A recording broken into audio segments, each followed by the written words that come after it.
Welcome back to the next installment of this Little Lessons video series. Lessons 1 and 2 are up first. So now I'm going to move on to sharing some of the lessons that I can take from childhood Imani, from mini Imani is what me and my friends like to call my little girl pictures. The first thing that mini Imani would tell me is, like, don't be afraid to be loud and out in the front. I think some of my experiences as an adult have made me turn my voice down a little bit, and I'm slowly getting that back.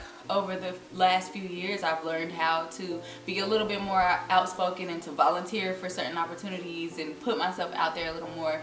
As a child, I would have had no issue doing that.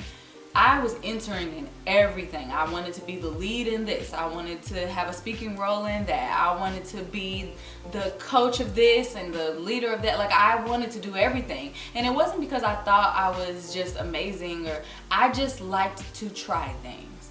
And I wasn't afraid of what other people would think of me. I wasn't afraid of somebody thinking, you do too much, or, you know, do you even know how to do that? That was never a concern for me, because I was gonna learn as I go. I really felt like, you know, if I didn't seize the opportunity, I was gonna be missing out on something. Like, I was one of those nosy little kids that, you know, if my parents had company, I didn't want to go to bed because I felt like I was gonna miss out on something. And I feel like I carried that in every aspect of my life. Like, if I'm not doing this, I'm gonna miss something. I should sign up for this because I'm gonna miss out on something.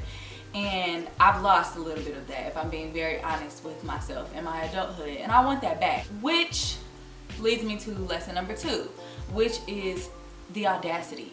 And now my baby self, mini Imani, would not maybe know the word audacity. I don't know, depending on how old I was at the time.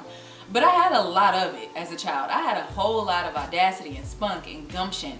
You could not tell me that I couldn't do something, because I wasn't going to believe you, or I was going to challenge you on that and make sure that I could do something. Even if I couldn't figure out that I couldn't do it, like, I was going to figure it out by trying it, not figuring out by just believing that I couldn't do something. That was never who I was.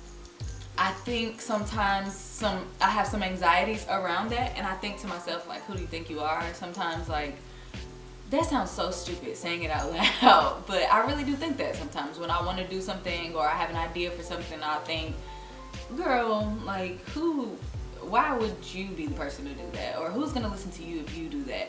And as ridiculous as that sounds coming out of my mouth aloud, I know I'm not the only one that feels that way, and I know I'm not the only one that should feel silly for feeling that way, because I can do anything. Like, anything that God puts on my heart to do, I need to feel like, you can do that, girl. Like, why would you ever feel like you couldn't do that? So I need to get back to that. Thanks for checking out this installment of this video series. Make sure you follow or subscribe so you don't miss lessons 3 and 4.